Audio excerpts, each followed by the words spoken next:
if you set up a good daily plan, and you have that goal in mind and just continue to Improve. do that, then you'll be able to get to it.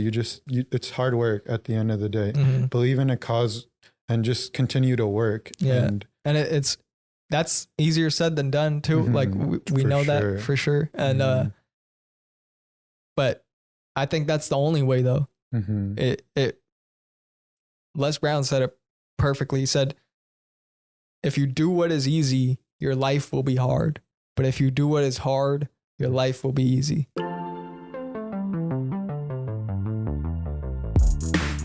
Hello, everybody, and welcome to Someone For podcast. I'm here with my friend Arsal. Hello. How's it going, man? Good, man. How are you? Good to be on. I know, dude. We were here for about an hour. Like, we came here at 11. It's already 12.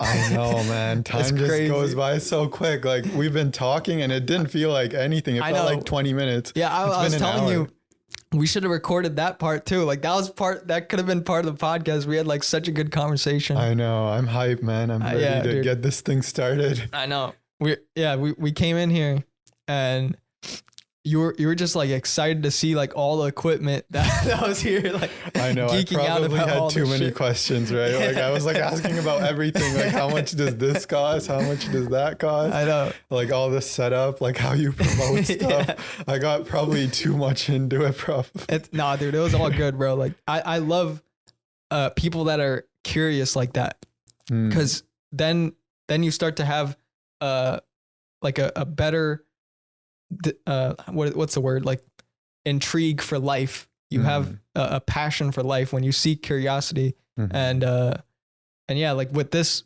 setup I started to realize when you started asking me the questions, I was like, oh yeah, there's a lot of stuff that goes behind it that now, after doing it for so long, I just feel as it's normal. Like everything that you mentioned, it's not really a hard thing anymore. But I remember the time where it was, it was hard, where this equipment, setting it up or posting on Instagram, all this shit was hard at one point. And now it's gone to a place where I'm comfortable and it's just like a normal thing that I do and people know me for. And it's just like, and thinking about it right now is making me realize that no matter what, anything new I try, I could get to the place where that becomes normal. The things I'm afraid of now in this moment, like businesses that I want to start or ideas that I have that I think, how the fuck am I going to get there? How the fuck is this going to happen? Yeah. And you could just realize, oh wait, I did this. At one point, my 18-year-old self thought this was impossible, but now here I am doing it. So if anything else that I want to do, I could also do that. Yeah, because like you're saying, like it was hard for you at the beginning. Like this is basically the beginning for me, right? Like watching you like set all of this up, and I was like, wow. So there's like tripods that go in this, and like a mount, and I'm just like amazed by this stuff you were setting up. So like that, I'm at that point where you were like trying to figure out how to do all this stuff, how to do it. Yeah. So, well, I'm just like geeking out over all this. Yeah, that's the fun. That's the fun part though, is when you don't realize it in the moment, but not knowing and the journey of gaining knowledge is the best part about it. Like the more you don't know, it's not like something that you can't gain. You could always gain the knowledge. You could always gain the skills. And especially now with YouTube, the internet, it's easier than ever. Information is free, basically. Like you just had to have a phone and an internet connection, and you could learn anything you want. Yeah, I know, definitely. Yeah. And you were talking about like how you're a coding major, right? Yeah. And it's similar to you, where you have to pick things up like quickly, and Google is like YouTube is the perfect like source for that. Like anything you want, whether it's like for you it's different obviously, but you have like a similar thing where you have to like, what equipment do I need for this? What equipment do I need for that? Yeah. What do I need for audio? For me, it's more like, how do I program things in a certain way so I get like a certain result, right? So definitely, yeah, YouTube and Google and all these resources now that are available to us, like it's we're so easy. fortunate for, because like back then when like all these other guys like in the 1900s were going to school, bro, like I don't know how they did this stuff. Like, they would have to go to libraries and read books, and then that stuff. And that was the only way to make sure something was right. Like you would have to go and check in a book. So people would just lie all the time, I think, because your friend would tell you that, oh, this is this is how the Earth's atmosphere is. And what are you gonna do? Check that shit? Like you just gotta believe that this is how it is. Yeah. This person could say they went to Harvard, whatever. They don't know. Gosh, yeah. Man, yeah, no, I'm so like glad that we were born in this century at like this time, because like technology is booming right now. Like there's so much stuff coming out. Yeah, I can't even imagine what it would be like. Like it's so ingrained in our society now. Like it's hard to think that we lived without it. I know. Yeah. Like I can't, like, that's what I'm saying about like people who live in the 1900s. Like even like simple stuff, like today I use directions to get to here, right? Like to this location. But like back then you would have to, well, even let's go back to like 2000s. I remember we are a traveling family. So my dad would like literally print out directions for where we had to go. Cause back then, like you couldn't really obviously put it into maps, right? Like you needed some way of getting to a certain place. So when I was driving today, like it was easy. But like even in the 2000s, you had to like get up like 10 minutes early, print out the directions, keep a paper of it, and then like look at it like every turn, right? And then back then, like in the 1900s, you don't even have that stuff. Yeah, you don't have that. And you like have mine, to like using a compass, and like I don't even know what they did back then. Like so complicated. You gotta trust the stars and shit. Trust the birds, like which direction they're going in, and the wind. The wind, yeah. God, man, it's crazy how much things have evolved. Yeah, now it's just like we know. It seems like everything, but at the same time, we don't, because new shit just keeps on coming out, new information. And what the internet has done is provide everybody access to it so that no one person has to be ignorant. Right. They don't have to be in the darkness. They could learn something. They want to learn a new language. They could go out and type that and see, Google Translate like that. You could translate into God knows how many languages. You could learn shit that way. Right. And there's a sea of information. It's pretty astonishing. Yeah. And I recently came across this AI. Have you heard about DALL-E 2? Have you heard of that? I've heard about it, but it wouldn't hurt to like refresh what exactly it is. It's a software or like program basically that these developers made. I forget the company exactly, but say you on Google Images, you type in a panda, right? And it's going to show a list of pandas, right? There's people have taken pictures of pandas and it's going to show you a panda. And then what DALL-E 2, like this program does is out of they have a source of images in their database. And so you could type in panda with hat in standing on a giraffe at the beach. You could type all that in and DALL-E 2 will make that image through AI.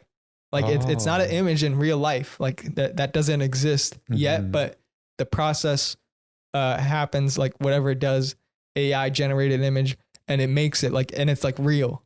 Really? Like it's a real giraffe, and it's like seems like somebody photoshopped it and it took them like hours to do, but it does in like a matter of seconds, and it makes it. So you could type in, you could type in literally anything, like a wallet inside a wallet that that has 2 horses running with and they're blue horses.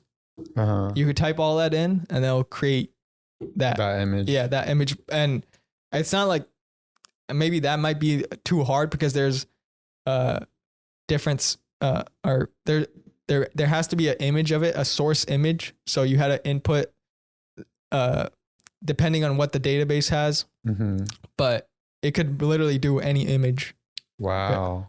Like you could put in any background, whatever you want, and it will create the best as it can. And it's really good quality too. Like I'll show you after. Yeah, definitely. It's fucking crazy. Wow, man.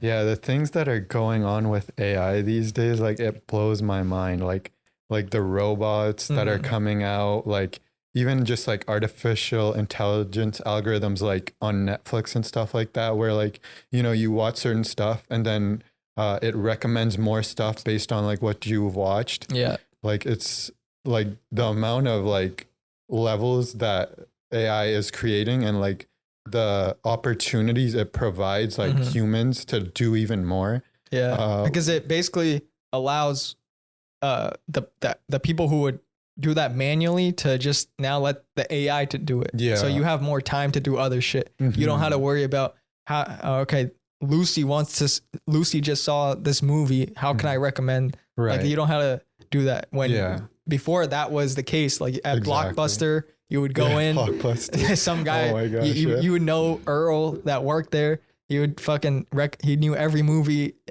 the whole catalog. And you tell him, oh, I watched this. I really like this one.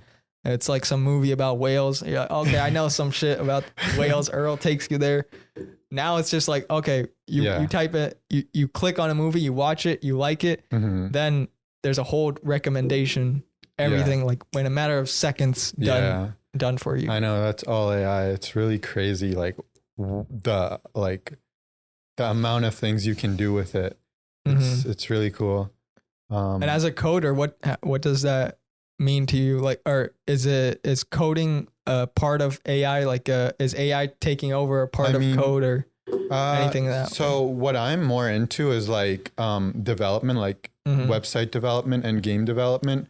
Not so much so like the AI stuff, because that's more like with robots and robots actually like learning stuff based off of like what inputs you're given, like images or like you know, like clicks, like what you click on. So that's more based on that stuff. But what I like to do more of is like designing websites. So that's more of my like creating like different stuff. Like creating websites.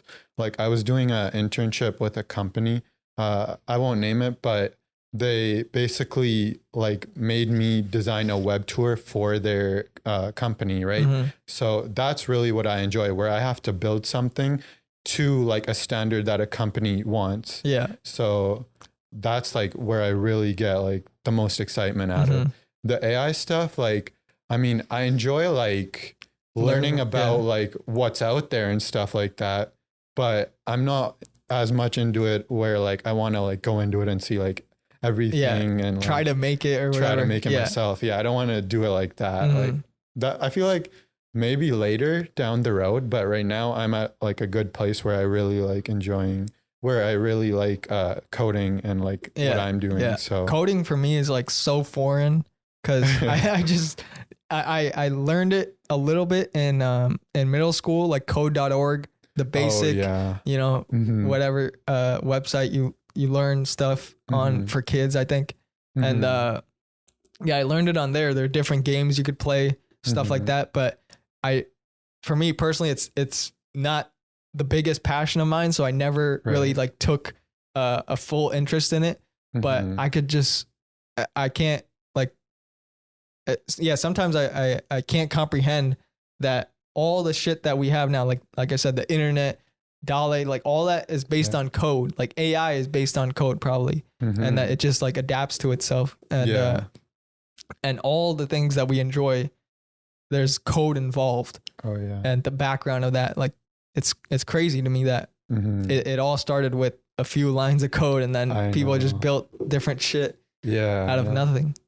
Definitely. Yeah. Even like the simplest stuff in the future will all be code, because like everything is heading towards like machines and like the most simple self-driving, self-driving, like directions, like I said. Even like like walking eventually, like we might be walking like with like code eventually. I don't Really? know. No, I'm not sure, but like I'm just saying like the future is like evolving towards like coding and all that. So Yeah. who knows what the capability is with like Yeah. maybe like put a a chip in your head and like you start walking. Yeah. Like I don't know. Elon Musk is developing the chip. I think. Wait, really? Have you heard of Neuralink? Oh, I've heard of that, but I don't not know like as for much walking, of it. No, really? But it might be for walking, maybe for he's trying to help people who might be paralyzed, who have disabilities and that or a lack of eyesight and stuff like that. So what that chip will do is instead of your brain taking care of that load of whatever, let's say your arm doesn't work anymore, that part of your brain might be damaged. So instead you put this chip in and now that chip does the work to move your arm. To move your arm. So it's like a brain function where like you put the chip in and then. But it could also do other stuff. Like it could be programmed to do that if you put, I don't know how they do it or, I'm not that into it, but yeah, that's like the end goal for it is to help people that way. And even what they want to do is communicate through thought. So instead of me texting you and telling you, come meet me here, I could just think the thought and send it to you and you'll get the thought and you can have it. Yeah. Bro, what? That's crazy. I don't know if that's possible, but I mean, if you could imagine it, I think it's possible. So. Oh my gosh. Yeah, I know what you mean exactly. I don't know how that works, but like, I know there's like different parts of the brain that do like different things, like the temporal lobe is responsible for certain things. So I'm sure it works like if you put it, well, I shouldn't say I'm sure, but I'm guessing it works where like if you put it in a certain part of the brain, like it does the function of that. I'm guessing that's how it would work, but I have no idea. I haven't really looked into it. Yeah. Elon Musk is a wild man, dude. He's going to be regarded as trillionaire. He's going to be regarded as not only a trillionaire, but like a genius, like a few hundred years from now. Like people are going to say this guy was a genius, that we should have respected him more. Cause he's at that like Albert Einstein, Nikola Tesla level, bro. Yeah. Like that's how he is. Like he's our present day genius. For sure. Like the guys we learn about in history class, like everyone who they bring up in class, that's who Elon Musk will be like for like the guys in the future. Yeah, for like sure. This is the big guy, and it'll come up in every class. Every class, bro. Like in computer science, what's the guy's name? There's a guy's Turing Award. So like Alan Turing, he comes up in everything. Like this guy did this guy did coding. this for coding. Yeah. So like he's like a must know. You gotta know his name because he created so much stuff which allows us to do like a bunch of stuff today. Yeah. So it's just like I love learning about those types of people, like creators of stuff that didn't exist before them. Because those are people that think at a very high level. Right. Like they're just different human beings. They don't just go into the world and sure, they might be inspired by different stuff, but they see things, and if they don't see what they want, they create them. Like if it didn't exist, if Elon Musk didn't have a electric car company that was here, like if there was already a good electric car company that he wanted or that was already here and that he liked, he might have not created Tesla, but he knew that he had to like. There should be an electric car market. If it's not here, nobody else is doing it. It's not the circumstance that is around us. Then might as well create the circumstance, and that's what he did. And with every company, I guess, with every venture he's taken, he's always created something that didn't exist and like made it to a point where it's helped so many people. Yeah, if you take like a different way of thinking, I feel like that's like the route that gives you like a lot of possibility for like profit. Like if you think differently than what other people are thinking, that gives you like a lot of potential for like profit, I guess. So like if you think the same way as everyone, like I don't know, like making like computers and stuff the same way, it's going to be like the same result, right? But then if you come up with like a creative new way of making computers, it might appeal to a certain audience, and then like it'll continue. Like if you keep investing in that, you'll continue to grow it because you have your own way of thinking, and like the more you put into it, like the more chance you have for profit. So I feel like if you think outside the box and come up with like your own way of doing things, like electric cars is a perfect example. Everything was motorized basically before that, right? But then Elon Musk came up with the idea of electric cars. And now like with all the gas prices, especially, everyone's like trying to get into the electric car market, right? I know. So it's crazy. It shows like if you go a different way about thinking of things, like you have a lot of possibilities for like, where you can get into. Yeah, I like what you said before about that you'll get the same result, because that's what I knew at a young age. Like I don't remember why or how it happened, but I remember thinking, if everybody's getting these results, like that people are working jobs that they hate or not happy in life, if these are the results that people are getting and I don't want the results, why would I do the same things that they're doing? Because I'm going to get that result, and I don't want the result. So what do I have to do to get a different result? What are people that are happy, fulfilled, doing what they love? What are the actions and thinking that they're doing? And so that's like the spark that changed everything for me. Like I don't know if you know who Gary Vee is. Gary Vee, he's like a speaker, and he owns a business, a marketing business, and he's like a motivational speaker. But yeah, like I randomly came onto his page, and that's how I started gaining ideas about this stuff. And then that led me onto the curious path of, okay, if these are the ideas that successful people are thinking, happy people are thinking, okay, I'm going to start to be like that. And then that's how you see change, because I don't know, for me, it was easy to see the disparity in results. I always knew that it's not other people that I have to change. It's not the government. It's not the weather that has to change for me to get better. It's me.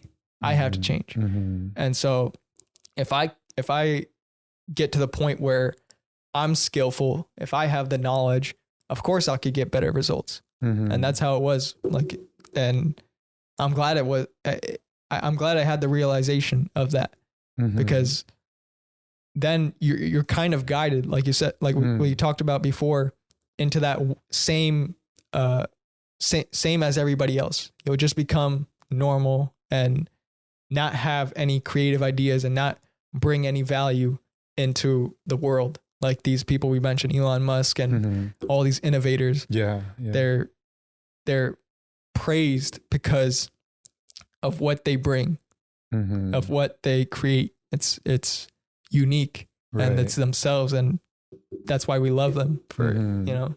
Yeah, and that's you bring up another great point, because like it's really important to listen to what the smart people are saying and try to like learn from what they've done, because I try to listen to like Warren Buffett and like all these guys who are really smart and really rich, Jeff Bezos, and the way they talk and like what they say, because that like you said, when you listen to successful people and do what they do, that that gives you like a really good chance of like getting to where they are. Yeah. So I forget this quote. I think Jim Rohn talked about it. I might remember. I think goes something like this: success leaves trails, or success leaves clues. Oh yeah, that's a good quote.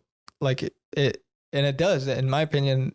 You see successful people that are in different ventures. It doesn't even have to be like your same field, but you pick up characteristics, similarities of different of successful people. You know, how they communicate, how they think, and where, you know, the people they're around. Are they are they energetic people? Are they low energy? Like what are the differentiations between different types of people? And then when you start to figure that out, you start to pinpoint qualities that you want in yourself. And then you just go out and try to get those qualities, like increase your personality. How can I be a better communicator? Let's Google that. How can I, and type that in on YouTube, and you'll see there's, I think, what is it? Charisma on Command is a great YouTube channel. You watch those videos, and then you start implementing those ideas into your personality, and you change. I think that's the best part of life, is that you could do that. That you don't have to be the same all the time. You don't have to, just because this is how it is right now, it doesn't have to be like this. You could completely change, revolutionize who you are at any given point. Right. That's fucking amazing. Yeah, no, definitely. Yeah, personality is a big thing. Like you can, or not even personality, more just mentality. Like the way you think about things has a big impact on the way you are going to like have success or not. Like if you think about things the right way, then that gives you a good chance to like have success in life. Like if you think of things from a challenge rather than, oh, this is too hard, like that'll leave you in a good space. Because sometimes people are like with coding, sometimes people are just like, it's too hard. But I like to think of it as where this is like a challenge for me to learn, this is an opportunity where I can do some research, figure out like how to do this task. But it can apply to other stuff too. Like how you're podcasting, like you didn't know how to do all this stuff, right? Yeah. Like before you started, you were pretty like, you were a noob into like how to do all this stuff. Yeah, naive, completely. I think everybody is, and whatever venture you take off in. Right. Because but then, sorry, go ahead. Yeah. It has to be that way, because what I've learned through these ventures and that I've taken on, these goals that I've set for myself, I've realized that the failure is never something for me to get down about. Right. It's only there for me to learn more from. Every failure that I've had, I'm grateful that I've had the failure. Now, one failure that I've said, I've had guests that never like that just didn't show up, or equipment breakdown, or entire files like lost or whatever, things happened. Yeah. And, it was heartbreaking or sad, and I was depressed in the moment maybe, but after learning about it, then you start to find the mistake and then learn from the mistake. And then you just get better. That's the only way improvement happens, in my opinion. Yeah, for sure. Definitely. Like just like the muscle, if you're if you go to the gym and you train, biceps, you train chest, you train any part of your body, that muscle is going to get torn apart. That's what happens. Even the kinesiologists will say that, yeah, that's a fact, that your muscle gets torn, and that's how new muscle is made, is when it gets torn, when it gets excessively used, that it has to grow. And that's the environment that you had to put yourself in, that you need to grow to get to your goals. And that's fucking the best part of life, in my opinion. Yeah. Failure is really important in like becoming successful, because once you like accept that feeling of failure, like you understand how to get through that failure. You understand what to do and like how to go about it. And then the next time you come across like some failed thing, then you go back to that experience and then you can use it again. And the thing about like accepting failure is once you've accepted like you're going to fail, like expect that you're going to fail. Don't even expect you're going to fail, because once you expect that, then you're not going to have expectation you're going to succeed, and it's going to motivate you to like Get better. Get better. Yeah. I'm having a hard way to say it, Yeah. but like, yeah, you know what I'm saying, Yeah, right? Like I get it. the more you fail, the more you're going to go through, and The more you're going to realize like, if I'm failing here, I have to get better to not fail. Like there's right. the only reason you fail is because there's a gap of knowledge, right? Mhm. If Exactly. Yeah. if you knew that these are the steps, like, this is your goal, these are the exact steps I need, and you know how to do it, Mhm. everything's already planned. Okay, this is how it's going to go. Boom, boom, boom. Mhm. There's no failure in that. Yeah, exactly. And so the only reason you fail is because you don't know things are going to happen. Some things are just unexpected. That's life. Mhm. You know, things are going to happen to you. But Mhm. in the unexpectedness, that's where a gap of knowledge has to be filled by you. Mhm. And failure shows you the gap. Right. Yeah. That's what it is. Exactly. That's exactly Mhm. what I was getting at. Yeah.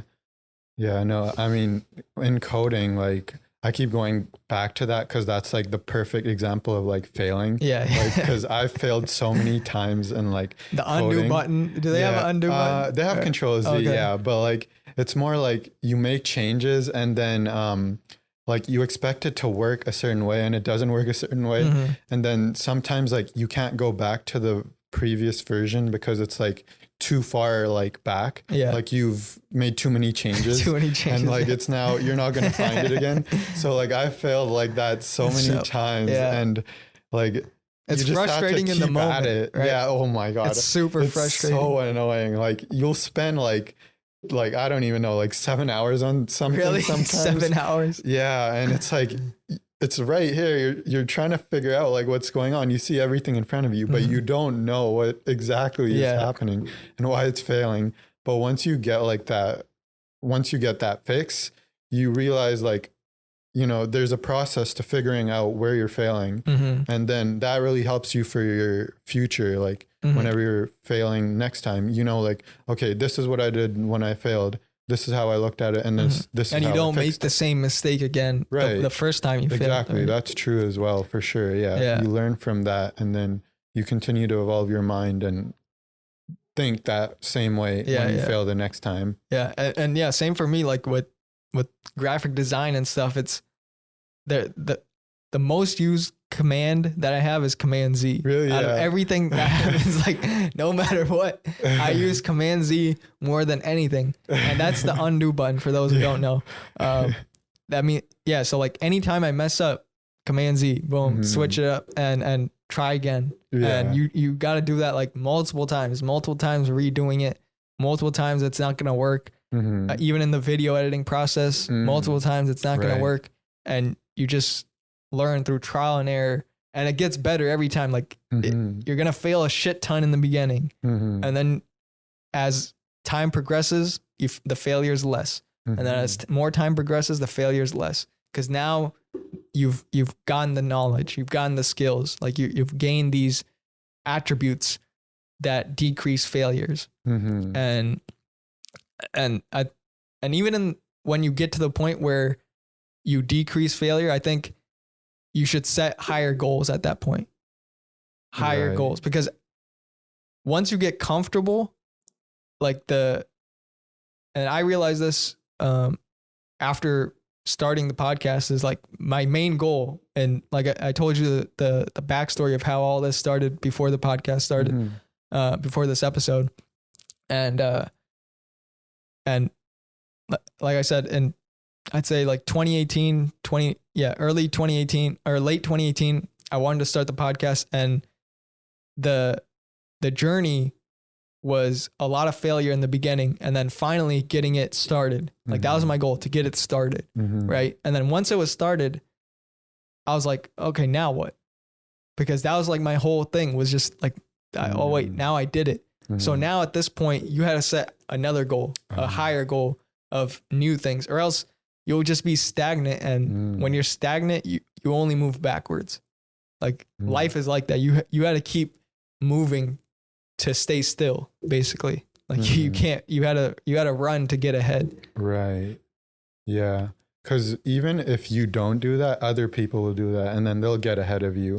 and then you'll stay behind because everyone else is jumping ahead of you. So yeah, if you say stagnant, it's not a great mentality to have. You're gonna and even the same feeling place. you have is it's not a good feeling, because there was a time where I did accomplish whatever I set out to accomplish, and then like it was great for a moment, but then once it's done and you have nothing else, then like you're just lost, and that's a terrible feeling because you have no purpose to your life. I think we all need like some type of connection to something, like whatever it is. If you're a cook, you love cooking, like that's your identity. That's what you put your heart and soul, your passion, your purpose, whatever into it. And the moment you lose that, the moment you lose something to aspire to, you get into this weird place of now you're thinking all these negative thoughts for no reason, when all you had to do was just like set something higher and then go for that. You know? Yeah, goal establishment, like what you're referring to, basically, that's really a key driving factor in like becoming successful. So, I mean, like for me, I'll probably just go back to the coding analogy because it's easy for me. But like at first, I was just trying to learn how to like code, right? But then I learned how to do for loops because I was like, okay, so this produces a lot more functionality. And then what's that again? For loops? It just makes things easier to program when you're like coding. It like makes code cleaner, so you don't have to repeat code basically. Oh, okay. So yeah. And then like you continue to go down that road, and you continue to learn all these different things that make life easier for you. So yeah, no, it's really cool that way. Yeah, I had no idea what you said there, but yeah. The for loops, it was like too much. Yeah. No, but in terms of graphic design, what do you like the most? I just like creating from inspiration, and I don't know where inspiration comes from. It could be a lot of things, from nature, from other people's work, from other designs. And that's where I start, is inspiration from others. And that usually ignites something. And I tried to have the end goal already. Like I already see the end product of what I want.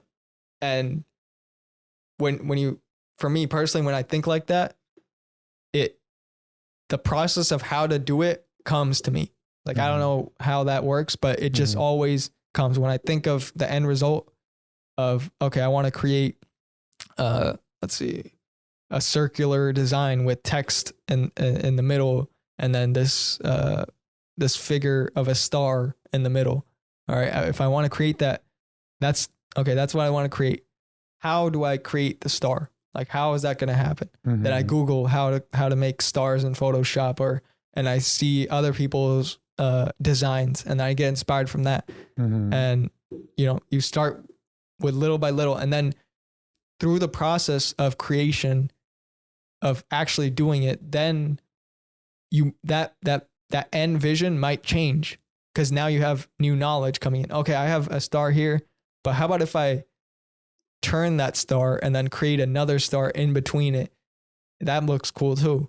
And now that's part of the idea. So there's all these different aspects that come about only if you take a chance at it. You have to go out and do that shit, Right. And that's with anything, I think, like, even as and like if you're an athlete, like you put in the work of, okay, I want to get to here. This is the skill level I want.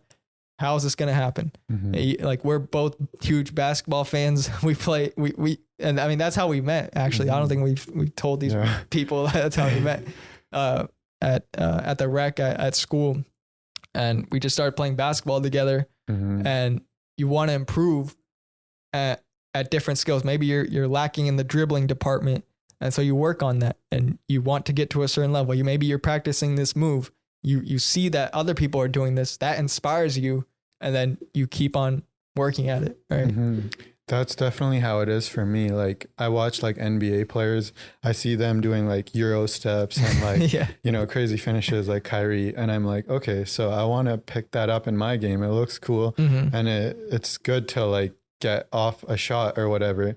So yeah, for like learning, you just watch those guys do it, like the players highest that are level, good yeah. at it. And it really helps you like get better, like dribbling, Kyrie Irving. If you watch him, the way he dribbles, you'll pick it up a little bit. Even if you don't pick up everything, you'll be able to understand like the things his handles he are does. crazy. Yeah, no, Kyrie's. I saw the video. Have you seen the video of him dribbling with each one of his fingers? It was like on Sports each Center. one of his fingers. Yeah, he was like I haven't dribbling seen that one. I think this was this year actually in the early parts of the playoffs. He was like dribbling with just warming up each of his fingers, like his thumb, his index finger, pinky, all that. Like wow, and dribbling. I've seen him dribbling with like a plastic bag over basketballs. Have you seen that one?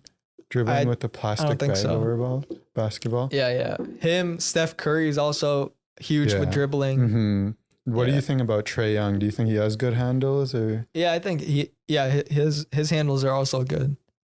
He's quick too. Like he's that's really like sneaky explosive. Like he's not like wow, like he's so fast, but like he knows how to get by the defender. Pause and then go. Yeah, definitely. That's a big part of his game, and I think a lot of even Steph Curry in the playoffs. I saw him on Thursday, right? That was game one. I think so. Yeah, he was dribbling, trying to get to the paint, right? And then he made a hesitation move, stopped at the free throw line, and then kept on going, and then made like a layup after that. Right. Froze the defender basically. And that's a great move. Who do you think will win that series? Boston, Golden State? The finals, bro. I don't know. I thought who was it? Golden State was going to win game one, but the Celtics, I guess, I don't know, they found something extra in that fourth quarter. Yeah. And they fucking came out and sealed the game in game one. But I think it's going to be a good series. I think it's going to go to game 7, and depending on what happens in game 2, like if the Celtics win again, I'm going to go Celtics. But if Warriors win, then they have a chance. I think Warriors might win. Okay, so if the Warriors win, you think Warriors win in 7 probably? Yeah, Warriors in 7. Yeah, if they win game 2. But because both of these games are at home, like for the Warriors, if they lose both games at home, jeez. 4 of 5, that's really tough. Yeah, and then the Celtics might sweep or something. I don't know. Yeah, I was always like really high on the Celtics like this year I'm talking about, just because especially after that trade where they got Derek White, because I watched him with the Spurs, and like he's not like a crazy amazing point guard, but he knows how to do all the little things. Like he knows how to like pick and roll and like pass, set up the player in the perfect possession, because Greg Popovich, like he teaches you these things, right? Like when you're in his system, like all the guys that come out from San Antonio, like they know what they're doing, the basics, the fundamentals. So Derek White, like I knew like him coming to the Celtics, that would make a big difference. And then they picked up Theis too, right? Or Theis, I don't know how you say his name. Daniel Theis. Yeah, I think so. That's like a really underrated pickup. So like I was like, when they made those trades, I was like, yeah, this might be a dangerous team in the playoffs. Yeah. And then they got through all those rounds. And now since like Golden State, they have like really like amazing shooters, obviously, but I don't know if their defense is good as the Celtics, because the Celtics defense, like they have length and they have good defenders. Yeah, that's it with Marcus Smart. I think what was he, the defensive player of the year? Defensive player of the year. So they got a solid defense, and I think that's what stopped all the teams that they faced is their defense. Definitely, like that they Brooklyn, all the way through, like even Miami Heat. Yeah, for sure. Just the defense they have and their ability to adapt to different teams' offenses. Like they most likely study the film of, okay, this is what stops a Golden State offense, you know, not having a really guarding Curry, not letting him get the ball as often, or stopping Clay, or trying to keep or trying to go over the screens instead of under them. You know, all that shit makes a difference. And so they definitely study all that film and try to get the best defense on every team. Right. You know, I feel like film is definitely a part of it. Like every team can adjust based off of the film from like game one or like previous games. But I feel like you also need the personnel, right? Like it can't just be like film and then, you know, your defense will be good, right? Like you need the personnel, you need the length, you need the athleticism, you need all that stuff. I feel like Boston has the perfect combo of like everything on their defense. Their length. Yeah, everything. like Marcus Smart, like he's their point guard and he's like what, 6'4" or something like that? Something around there. And then like all the way through Jaylen Brown, Jason Tatum, and then Robert Williams, who's like a center. He's heavy and he's tall. Yeah, so he's like, had a shit ton of block shots too. I think like him, Al Horford had a few block shots. Yeah, Robert, he's athletic too. Like he'll smack like everything out of there that's like coming up. It's crazy. Who do you think is the best point guard right now? Point guard, that's a tough one. Probably, I don't know, Steph Curry, in my opinion. For sure. When he plays point, not only him on the ball, but what he does off the ball. You know, he moves a lot. Like if you see him and you during a game and you just have your eyes on him, you'll see in the offense, he's not just standing in the corner. Like he's going through screens, setting other screens for people, and then finding a way to open spot. Like that's what differentiates him. That he just doesn't facilitate, like pass the ball and then just stand there. He goes around, goes into a corner, that sets a screen. Maybe the other person sets a screen for him. Yeah. You know, all that makes a difference. And you don't see that in most other point guards, I think. Yeah, that's true. I'm probably in agreement with that, but what do you think about like Kyrie? Like, do you think Kyrie is also good, but I don't know. This year wasn't really his year for since he didn't play as much, you know. That's probably the biggest reason. But his handles alone are crazy. Doncic, like where do you rank him in that, like second? Doncic is also another one. That's he's also great too. As a facilitator. Also, does LaMelo Ball play point guard? Sometimes he does, right? I mean, he handles the ball a lot. I'm not sure how the Charlotte roster is. Yeah, because I always see him like handling the ball, bringing it up the court, so he might play point guard. Yeah, but he's also an amazing facilitator. Yeah, he can pass the ball in so many different ways. Right, I love the way he's bringing the Magic Johnson game back with all like the flashy the passes and stuff like that. And I love watching Magic Johnson back in the day. Yeah, it's just like a throwback to Magic. Yeah, basically. I know he's probably not gonna get like the championships and all that maybe, but just the way we get to watch him, it's fun. Yeah, and he played international basketball for a long time. How long was it? Was it like from maybe like 2 years, I think. 2 years. Oh, it was 2 years. Okay, I thought it was like 1 year. Maybe a year, because I remember he might have not even finished high school. Maybe, I don't know. His dad like took him out of high school, or maybe after high school he didn't go to college and just started playing internationally. Yeah, right away. I think so. Yeah, I don't know the years, but you're right. He did go from high school to Europe. Yeah, like to play there. Yeah, and I think that developed him a lot more, because now you're playing professionally, and it might not be the NBA, but it's still like with really good players. Yeah, you're playing against grown men in Europe, so it's probably better than like I mean, I don't know, I don't watch college that much, but playing against grown men is different than playing against college athletes, right? Like you have to feel out how those guys are, how much they hit you and how much you get pushed back, all that stuff. All that stuff, yeah. It's like, it's so important to know. With a professional, like you have nothing else. Like there's no school involved. Like there's no tests. There's no nothing. Like it's only basketball now. Like that's your whole life. You're putting all your focus on that. And so when you're able to do that, you could definitely develop a lot quicker. And in the span of a year, like he definitely changed. I remember in high school, he was like a short kid, you know, like playing for Chino Hills, right? And then now he came into the NBA, you know, like a full grown man. And like how long has he been here? Like 2 years, I think, right? Something like that. I don't even know. I'm not sure exactly. But yeah, in those 1 or 2 years that he's been in the NBA, he's shown that he's like one of the top young talent in the NBA. On that note, who are your like top 5 favorite players to watch that are young? Probably Ja Morant first. Okay. LaMelo Ball. Let's see. Doncic. I don't know if he's young, I guess. I don't know. That counts, yeah. Who else? I don't know. Names aren't coming to me right now.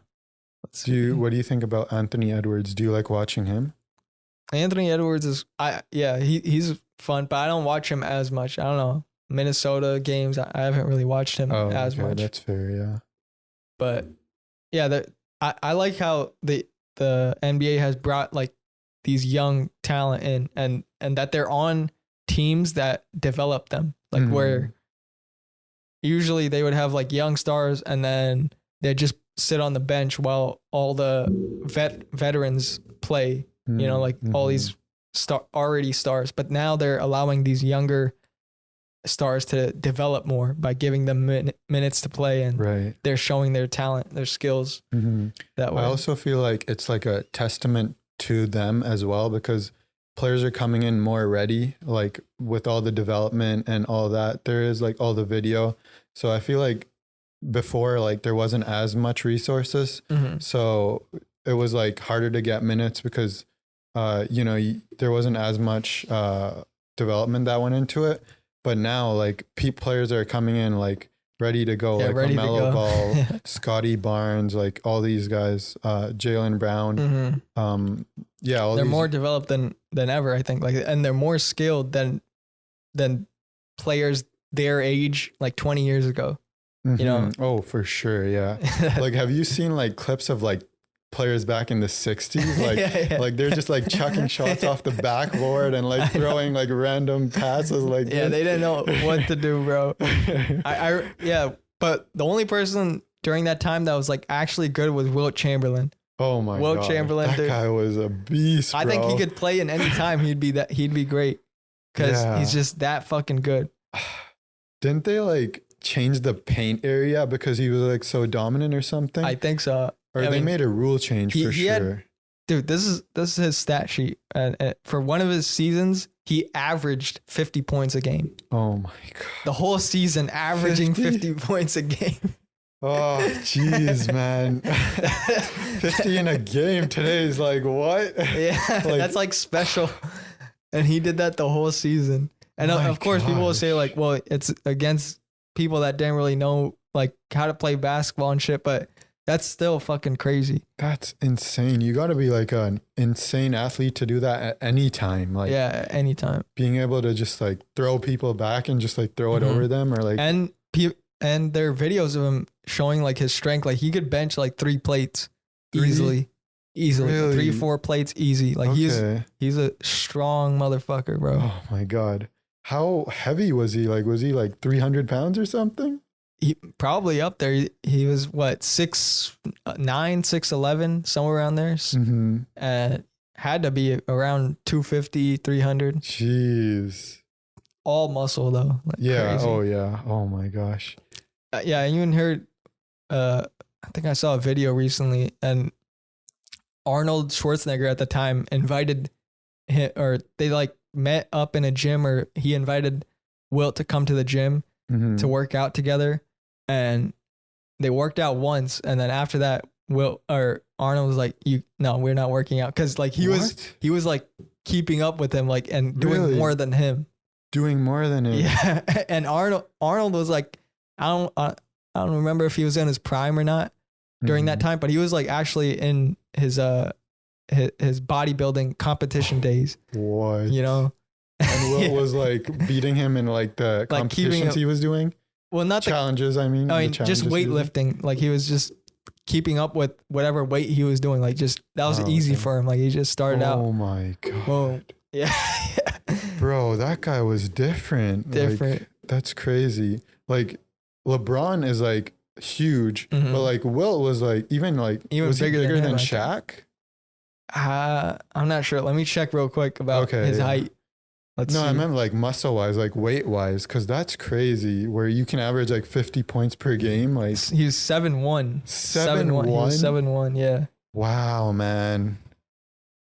That's crazy. 7'1", and just like he was 275 pounds. 275. Oh my God. Yeah. That guy's like a linebacker, but playing NBA. Yeah. Jesus Christ. He was quick too, from from the highlights I've seen. Like he was pretty quick. Yeah, definitely. Like on that note, since we're talking about like back then and like greats, who do you think is like maybe like, I don't know, like the top 5 or top 10, whatever you want to do, like of all time? All time? Yeah, like basketball players. I usually don't do this because there's just too many.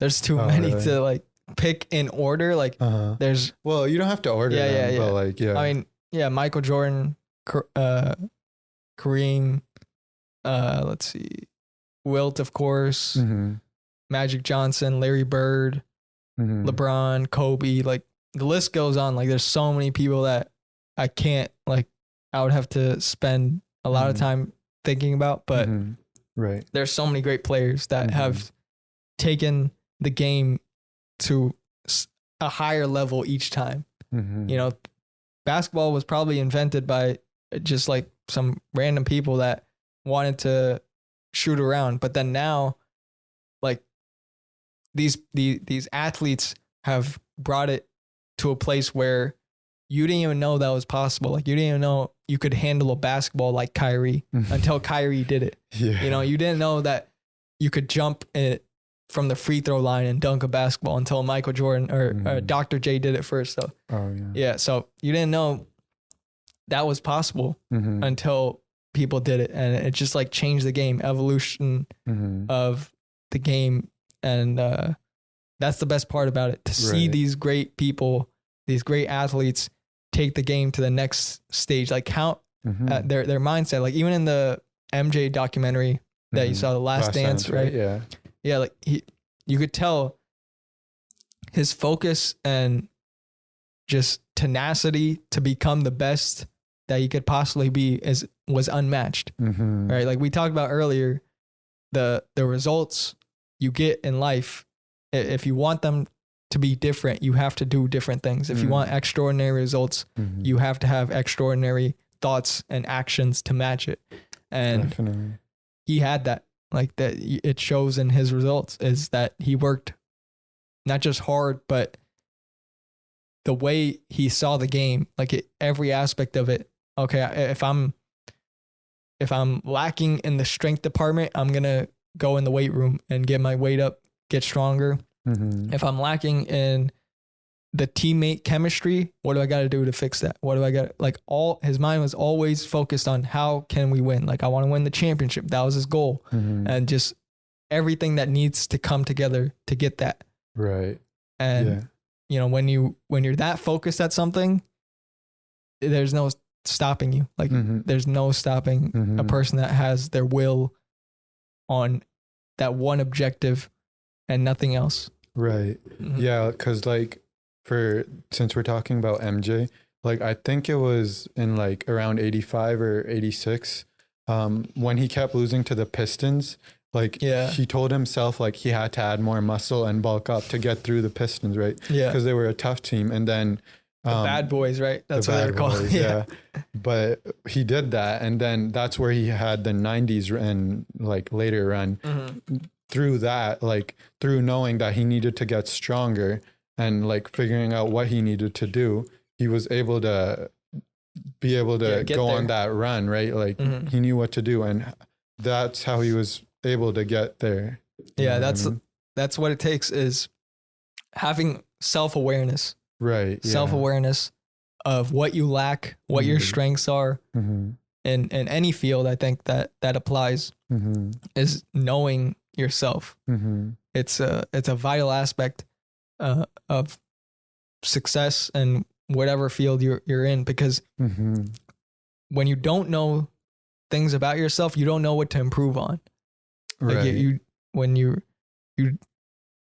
lacking in one department, let's say like you mentioned with MJ, the strength that he needed, that's the only way he would have found out, is if he had the awareness in himself to realize, okay, this is a problem and I'm going to find a way to fix it. And when you do that in all aspects of your life, you just keep improving, and therefore the results change. Like in what the 80s, he wasn't winning. Like they didn't win championships. The Bulls weren't winning at all. And then starting in, what was it? 91, I think. I think so. 91. Yeah. I believe it was 91. Yeah. That's when, and then started winning. And then what, 95, 96, 97, that three-peat, I'm pretty sure. I think or 97. 96, 7, and 8. Yeah, it's 6, 7, 8. I think.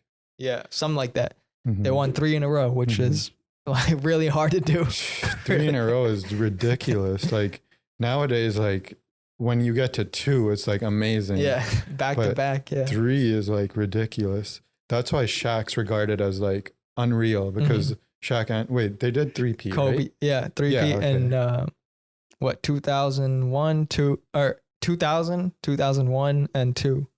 So 3, yeah. Yeah, right. Yeah, so like when you 3-peat, you're like on another level, because even 2-peating is hard. Yeah. And then that takes a different level of discipline, because now you have to have a bigger purpose to get better, to just winning. Like in the beginning, without any championships, your only goal is, I gotta win. Like that's the purpose, like of winning. That's your purpose of doing it. And yeah, but once you win, what's the motivation to get another one? Yeah, exactly. You know, and then once you win 2, what's the motivation for 3? Yeah, for sure. That takes another level of grit, another level of determination and tenacity to go at it. Like, I don't know what it was, but I could tell you that they had something. And Phil Jackson, was he on the Lakers at that point? Yeah, I'm pretty sure. I think he was. Yeah. Yeah. So he probably, I just know that he had a large impact, and he knew the importance of purpose. Like he knew that instead of chasing just winning a title, chase something else. Chase what you will become in the process of it. That's what it's about. And it shows in the results. When you want it bad enough, you'll get it. Like that's all, that's the basis of what I'm trying to say. Definitely.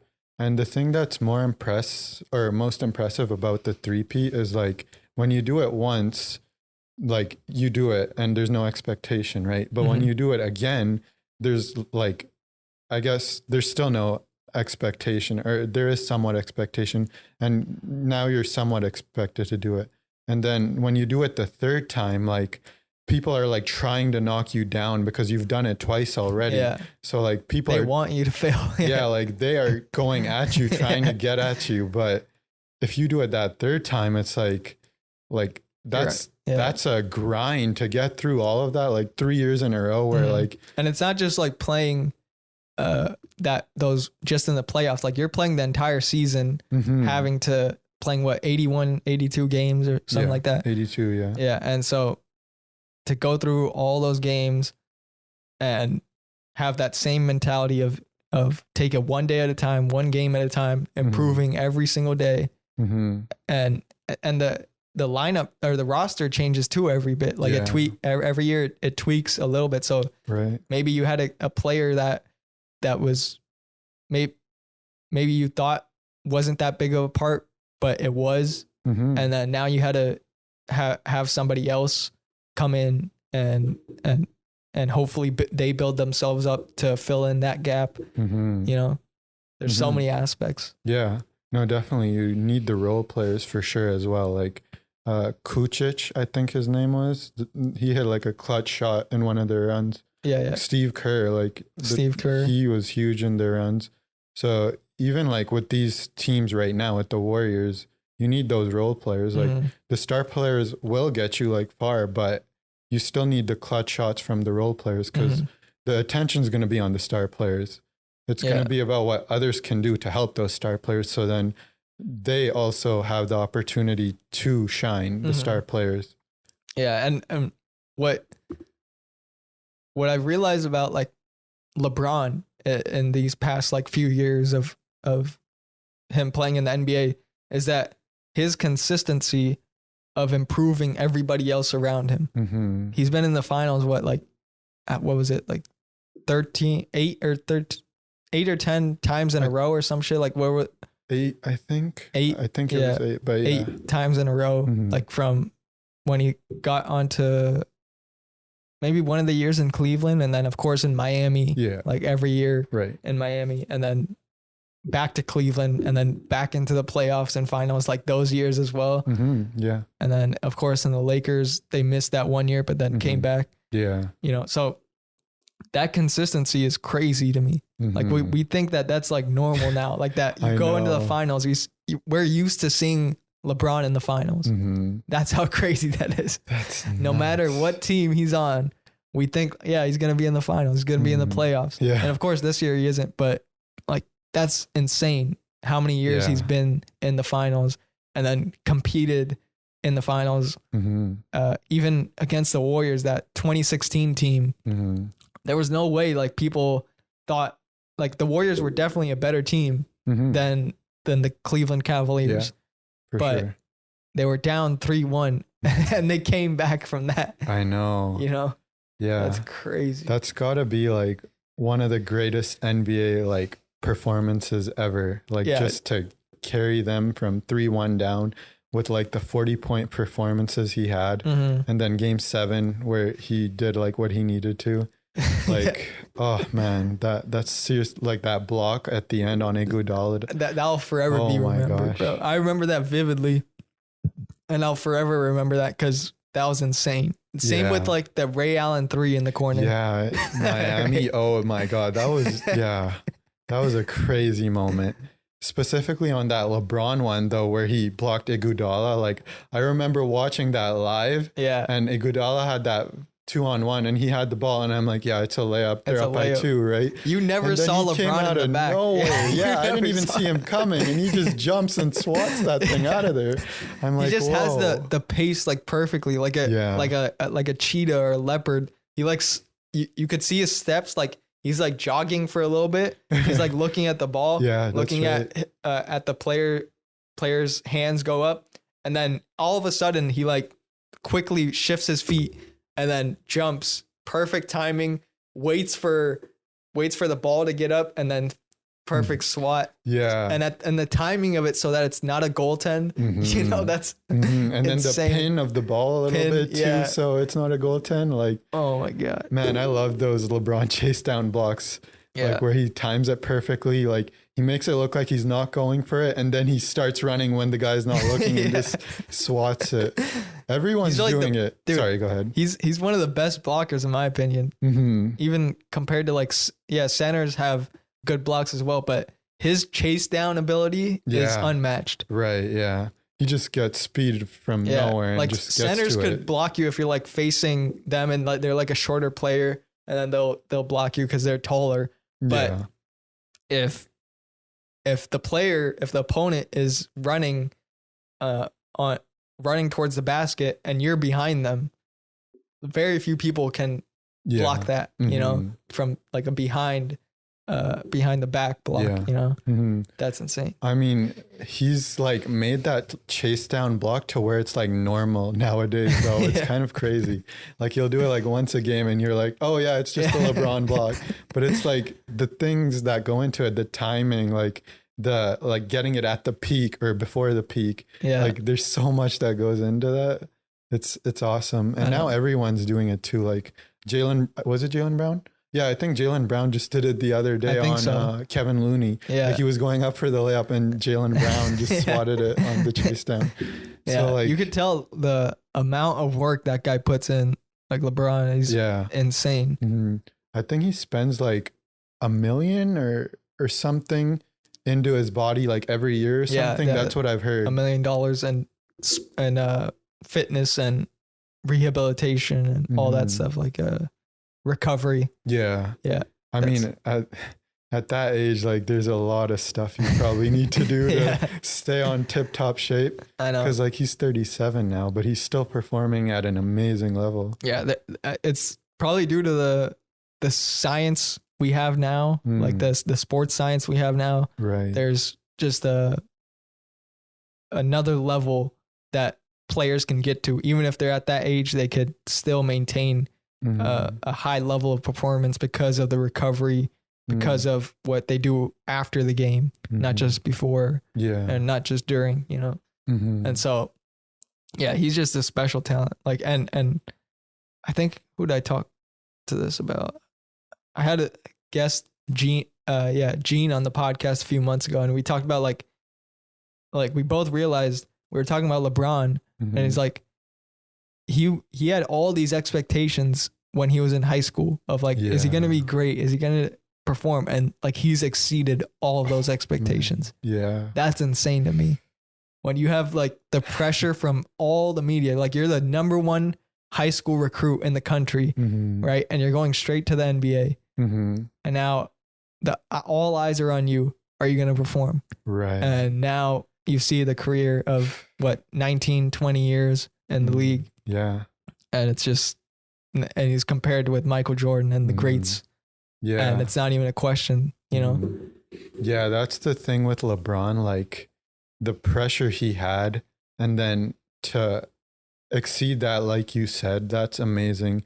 Like, I think MJ is the GOAT for sure, but like with all the things that LeBron had to deal with in his legacy or in his career, like with the pressure and like just expecting to be great, and then, you know, to be able to like win championships and do all these great things like for communities as well. Not just like, I'm not just talking about on the court, I'm talking off the court as well. That's really where I have like a lot of respect for him, LeBron. Yeah, the I Promise school, all that stuff, like it's crazy. All right, let me check this. All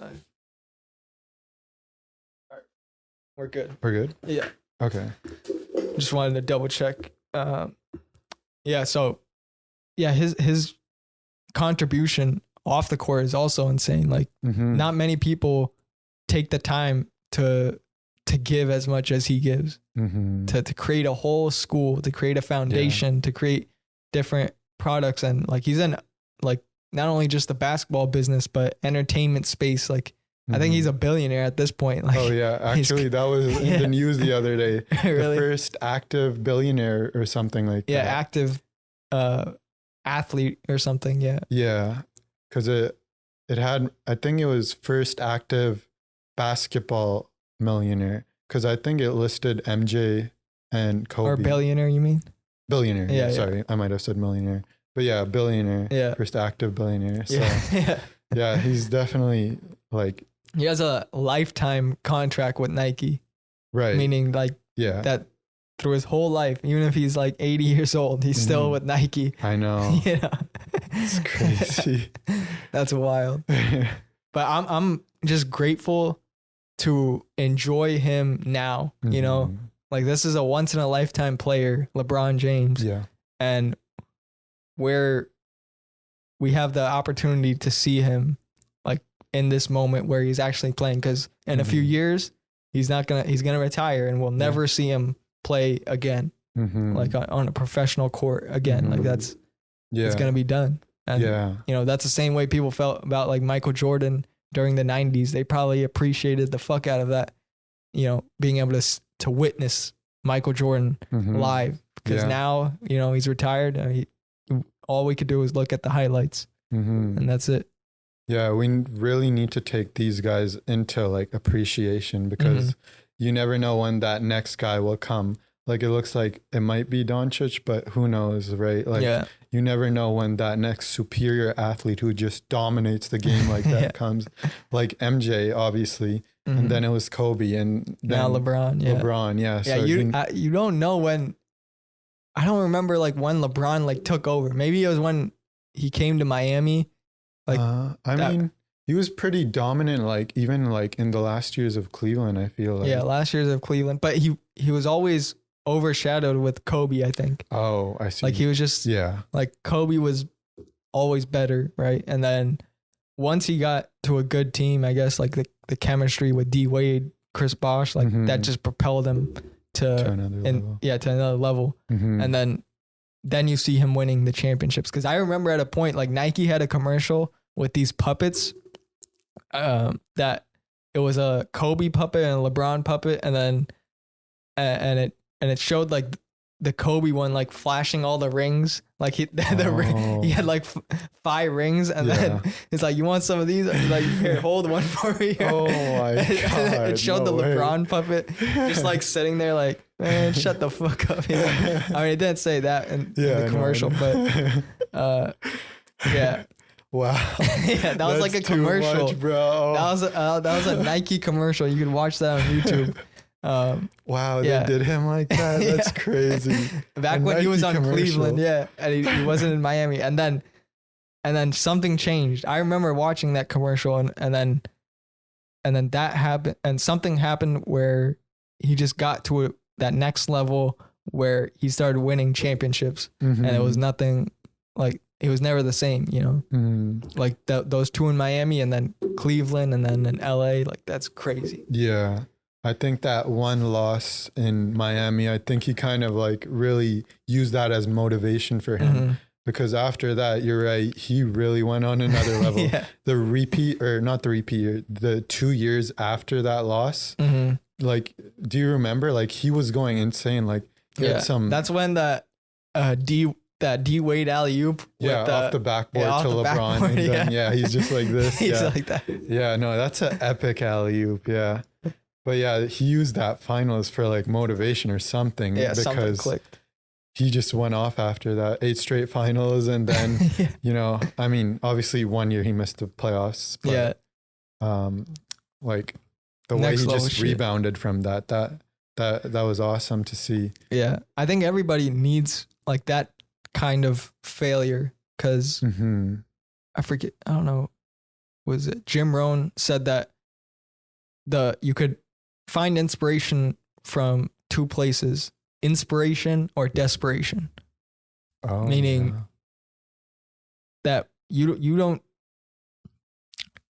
might be in a situation where you're in a place that you need some results, you need money, or you need to get to this level in your life, and that's like a desperation phase. Like, I have to change things and up to get here, and that can cause change, like a desperation stage, a state of dis-ease or dislike of where you are.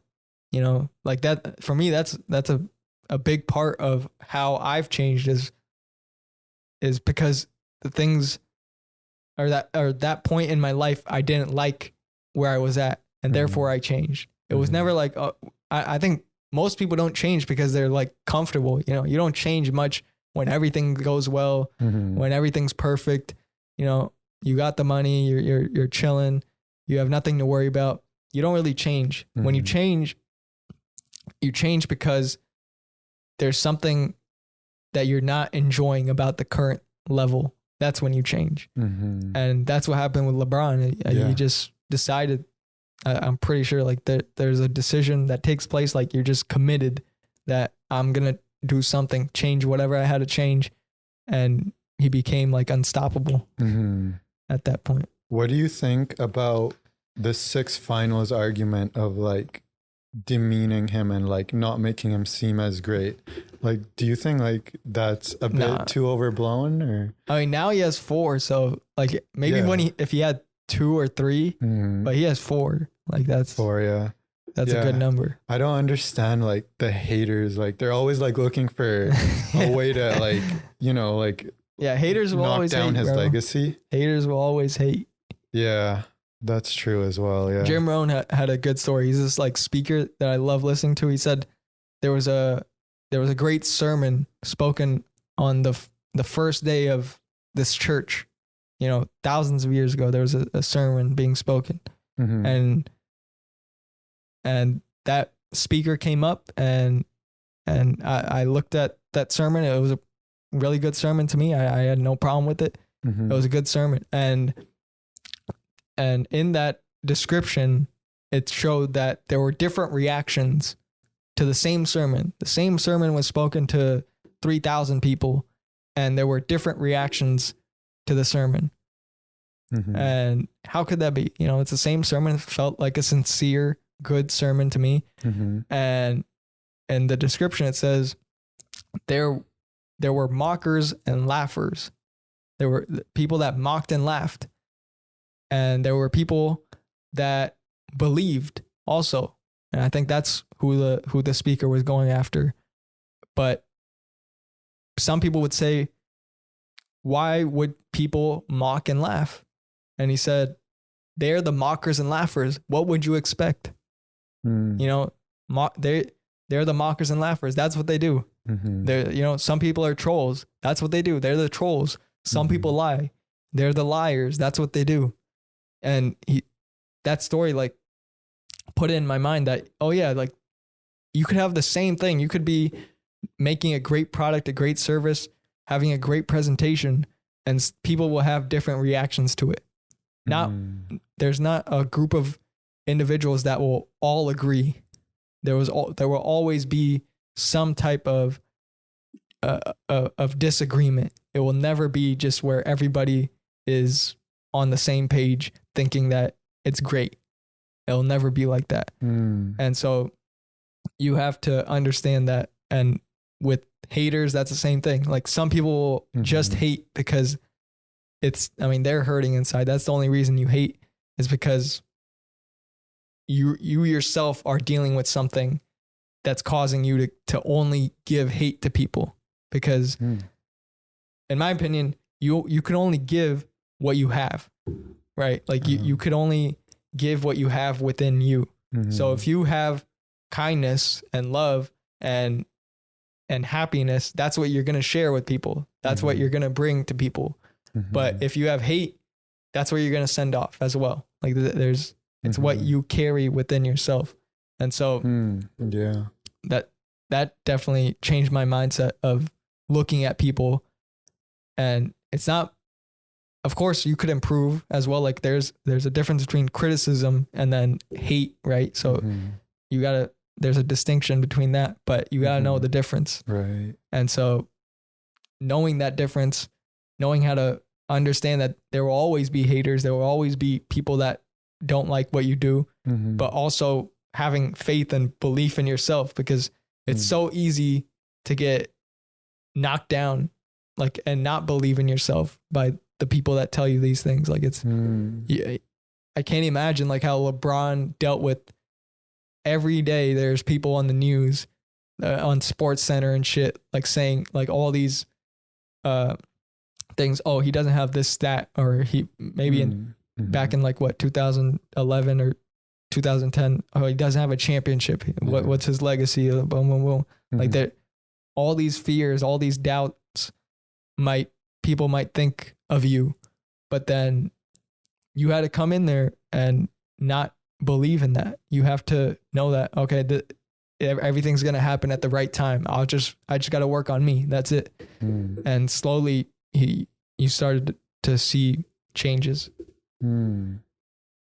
Yeah, no, that's really important. Like believing in yourself, it can carry you a long way. Like even like how you're saying about haters, if you just believe in like a cause, like going towards a certain direction, that's like a good way of getting through that, because you have like a goal in mind. So like for LeBron, it would be like, you know, I want to get to this next level. I want to be regarded as a all-time great. Like it might, Yeah. or it might be that. I'm just saying as an example. Yeah, there's a lot of different things. But Yeah. So like just as an example, like you set a cause and then you try to achieve it through all the hard work you do daily. Like it doesn't just come, obviously, right? You have to like establish a routine and like, you know, do different things like work out and like all that. But if you set up a good daily plan and you have that goal in mind and just continue to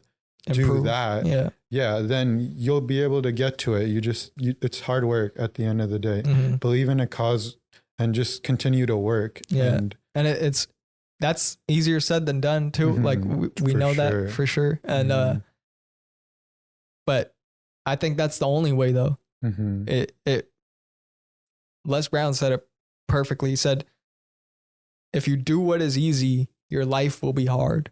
But if you do what is hard, your life will be easy. So do the hard things, because even if it's seems tenuous and seems like it's a lot of work, still, if you want it that bad, you'll do the hard shit, because those hard things build you up to where they don't become hard anymore. Like I think anybody can attest for that. Like at one point we were all babies and we didn't know how to walk. Like that was hard, but that's easy now. Like anybody who can walk does walk, and it's a simple thing. We don't think about it at all. It's just a natural thing we do.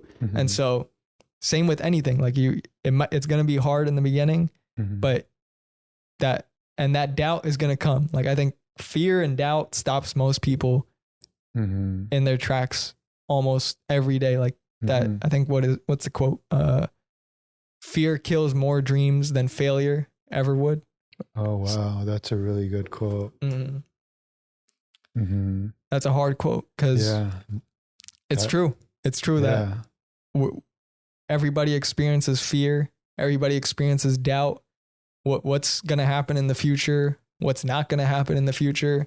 All these different ideas and thoughts come into our mind, but how does one deal with that is the question. And for me personally, it's knowing that it's knowing that I'm the one in control. It's not like the things might happen to me, but I'm the one that's in control of my life. And so I have to make changes. I have to do things differently. It's not anything outside of me. It's just me that I had to work on. And that fear usually dissipates. For the most part, when you run from it, the fear multiplies. When you run from the fear, when you run from, like I'm afraid of doing this, and you don't do it, then that fear just keeps on growing. But when you face it 9 times out of 10, 10 times out of 10, you'll realize that it was never that big of a deal. Like there are times where, you know, as a kid, maybe you were afraid to jump in the deep end of the pool. That was like the biggest fear you ever had. And then you did it once and that fear is gone. It was never really there. Like it was just your perception of that circumstance. Maybe you thought you were going to drown, but then once you did it and you realize, oh wait, this is actually fun. And then it's not even a fear anymore. It's just something you enjoy doing. And that's with everything. Right. Definitely. Yeah. Like I have always feared going on roller coasters, like at theme parks, Disney or like whatever. Disney are fine, but like Six Flags and stuff like that. But then like my mom was like, okay, we're going to take you to a theme park and we're going to try to get you go on some of these. Right. Yeah. And we went on like a small one at first. And I was really terrified when we were starting it out. But as I went through the experience, I realized like it was pretty like enjoyable. And like, I didn't even think I would enjoy it at all at first, but then you realize like once you face that fear and that fear no longer like exists there anymore, then like you're willing to do like anything, like in terms of like that you've gotten over that that thing in your head, that perception that you were talking about, and now you can go on like whatever roller coaster you want. So it was just like that first time that, you know, I had to go on a roller coaster. Yeah, I was like, okay, there's no way I can do this. There's too much of a drop. I'm going to like die or something. But no, like, it's just like you said, the perception of fear. You think stuff's going to happen, but like if you face it, like it never does really. The way, as much as you think it is, like we place certain thoughts in our mind. We think that it's going to happen. We exaggerate it to the point where it doesn't even seem real. And it becomes we become immobilized by it, when instead the second you do it, it's just gone. Like it was never there in the first place. Definitely. That's crazy. I know. Yeah. I was like, I might like not make it through this without throwing up. I don't know if I was scared of roller coasters, but I always got like sick off of, like anything that spins, like, you know, those teacup, like like spinning, like I always got sick off those type of rides and roller coasters and shit. And then, eventually like I got used to it. Like it wasn't really a problem anymore. It wasn't a fear. It wasn't it was just a fun time, you know, but I haven't been in a long ass time. I haven't been to Disneyland. Yeah. Oh yeah. I live like close to it. Like it's not it's probably like less than 5-10 miles away from my house. Oh really? Yeah. But I rarely go. But yeah, I should go more often. I mean, are you like one that like tries to make time to go to those places like theme parks? No, not really. No. I mean, I went a few times when I was a kid, and it was fun then, but recently I haven't had like any desire to go. Like it's cool. Like it's crazy to see how much that place has developed. I saw a documentary on it, I think last year, about how Walt Disney started that whole theme park, Disneyland, and it was so many aspects. And in the documentary, it showed that on the first day or the first week of its opening, like they had too many people. They had an influx of people come in, and almost every ride was broken. Whoa. Almost every ride had some type of problem on it. And nowadays you look at it, there's no fucking problems. You see a fucking piece of paper on the ground, there's going to be a guy within a second picking that up, within a fucking millisecond picking it up. There's no problems whatsoever. Everything runs on time. There's no hiccups whatsoever. And that's what it seems like. There's probably a shit ton of people in the back making it all happen. But from that first stage of something new, like Disneyland, we look at it now as a theme park, and there's a lot of other theme parks out there, but Disneyland was one of its kind, like back in the day. Yeah. There were carnivals and stuff like that, but it wasn't a kid-friendly, family-friendly environment until Disneyland was created. And yeah, that changed everything. To animatronics, all those robots and stuff that they have on there, those rides, like that was mind-blowing to people. Like that didn't exist, those type of rides. And they created that, and they still create dope shit. Like what's the new ride? I forget. There was something Star Wars, right? Like there's a Star Wars ride. Yeah, I forget what it's called, but yeah, there is a new Star Wars ride. There's they keep on making shit, like, and they have all the great characters. Like Disney is such a big company. They own Marvel, Lucasfilms, Nat Geo, Hulu. What they bought, 21st Century Fox. Like they keep on acquiring all these assets, and then they have their own Pixar movies and just classic characters that they could continuously use throughout all their products. Like that, not only in the theme parks, but also in the movies. And they just own all the entertainment space. It seems like they even own ESPN, bro. Like they own ABC. That's crazy how big Disney got. And and I bet if Walt was still alive today, he would not believe what his company has got to, because he was bankrupt 7 times. Wow. 7 times he was bankrupt on pursuing, the first movies that he made, like is it Snow White that came out first? I forget the first movie that he made. Like it was all like hand drawn, Walt Disney Imagineering, like that. That's the company that he started to create the animations for his movies and stuff. And that was in like the 1940s, late 1930s, 1940s, 50s, around there. And he went bankrupt 7 times in the process. And very few people will continue to try after that. You go bankrupt once, most people might never do anything, never start another business again.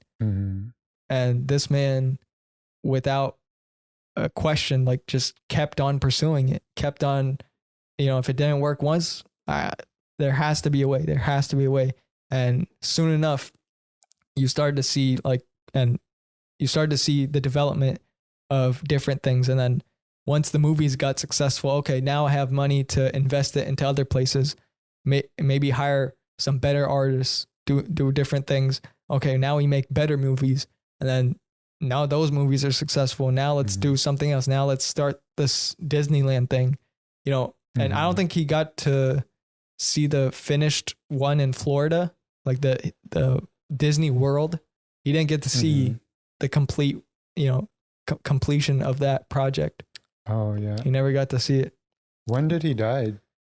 I think, I don't want to get this wrong. I'll look it up. Oh yeah, I forgot when he died. Walt, probably in the 70s, I'm pretty sure. Okay. Let's see. 60s actually. Died 60s. December 15th, 1966. Okay. Have you been to the Florida Disney? No, I haven't been there. Actually, okay. I want to go. That seems like a bigger one, like than Disneyland. Yeah, I think that has 4 theme parks, and this 4 one has theme 2, parks. right? Yeah, I damn. think, yeah. Yeah, and that, like, the whole city of Orlando is basically around Disney World. Oh, like yeah. that whole city. I'm pretty sure it employs like most of the people in that city. It's crazy. It's that big, huh? It's that big. Jesus Christ. Like half the city of Orlando is like Disney World or some shit like that. Wow, dang. It's crazy. But yeah, no, Disney and like those type of theme parks, they're always a blast to go to. Like whenever you're with friends, just enjoy the roller coaster experience. It's fun. Have you been recently to Disneyland? To Disney, I went like maybe like 2 years ago with my friend. Yeah. But yeah, no, it was really fun. Yeah. Same People complain theatrics. about like the prices and stuff like it. They keep on getting expensive and shit like that. I know. I mean, it's just, probably also because of like the COVID stuff that happened. So they're like trying to make up for like lost revenue or something. It was closed for a long time. Right? Yeah. Because they had to close it down, and then there was restrictions, I'm pretty sure, after it opened restrictions, all that stuff. So it was probably good in the restrictions though for some people, because there were less people in the park. And so that there are no lines. You could just go in. I should have gone during that time. Now it's like packed every day. Yeah. You go on any day, especially in the summer, it's filled to the brim. Like, I don't even know if they have capacity. Like, they just let anybody in. Okay, it's completely open now. There's no... Yeah, no restrictions whatsoever. They probably have some type of capacity, but it doesn't seem like they stop people from going in. I never heard of them stopping it. So it's crazy how many people love Disney, and it's an aspiration to become that. Like, I think it's inspired a lot of artists, a lot of creatives to see like that's possible. You know, that some guy like Walt Disney was a person. You know, it's not that this didn't come out of thin air. Like they're not like the biggest entertainment company out of nowhere. You know, there was a guy named Walt Disney that started with an idea of making a movie that had characters like Mickey Mouse that he drew, that was his passion, to now having, you know, the biggest entertainment company in the world that owns ABC, ESPN, Marvel, you name it, they have it. It's crazy. Mm-hmm. Yeah, it's crazy. Like when you just start up with something and it just like keeps evolving. The more effort you put into it, the bigger it comes. Like even like for us as individuals, we're like obviously not trying to get to that like crazy high level, but like we're trying to build up so that we can have like a good source of revenue, you know? So Yeah. it's pretty amazing how he was able to do it from like one point to like this like amazing level way up here, where like you said, now like they own the whole entertainment Yeah, they industry. own literally everything. Literally everything. Yeah, it's crazy. There's only a few other, like maybe Warner Brothers is kind of in that space, but even them, like Disney just outshines everybody in every aspect. They just that good at it. And the people too, like you realize how many people that go into it. Like there's thousands of people that have an influence on the company. There's not just the creative aspect, there's the business aspect of it. There's the marketing aspect of it. There's so many different avenues that of people that make this whole machine work of Disney. Right. And same with anything. I think we talked about earlier about how movies and stuff like that take, hundreds of hours to film, to edit, to make, and then the content of itself is actually like 2 hours. But most people don't see the 100 hours that it took to create that, for the score to be made, the musicians, all that, to the trial and error. There's so much stuff that goes behind every little detail for the consumer to have a good experience. Yeah, that's really important for the consumer to have like the best experience possible. Because like you were talking about, like with this podcast, right? Like you want everything to be like as enjoyable for the consumer as possible, right? Like with the volume and like the lighting. So that stuff that most people wouldn't think about. Like when clicking a YouTube video, you don't think about stuff like lighting, stuff like audio quality until it's bad. When you know it's bad, then you won't know what's actually good. Right. Yeah. And so, most people don't understand that. And that's what you want, is you want it to seem like it just flows naturally. Like in a movie, you shouldn't feel like it's a movie. You should feel like that you're part of this shit. Like you're seeing it from that lens and you're completely immersed in it. You're not just saying that, you're not thinking that, oh wait, this is just a screen. You're actually there. And when you get to that place of creativity, of creating things, and now it's easier than ever. Like the technology we have is fucking tremendous. Like I talked about Adobe Creative Cloud with you a little bit. Like I think that's probably the biggest asset to any creative. Like that, it should be praised like the best software ever for creative people, because it allows anybody to come in and create whatever you want. You want to design, you want to create a logo for your company, you got Photoshop. You want to make a video, you record a video, you want to edit it up. Okay, there's Premiere Pro. That these softwares that anybody could use, anybody can learn to create anything they want. That's so recent of a revelation that all ideas can be created from any individual, and you're in control of it.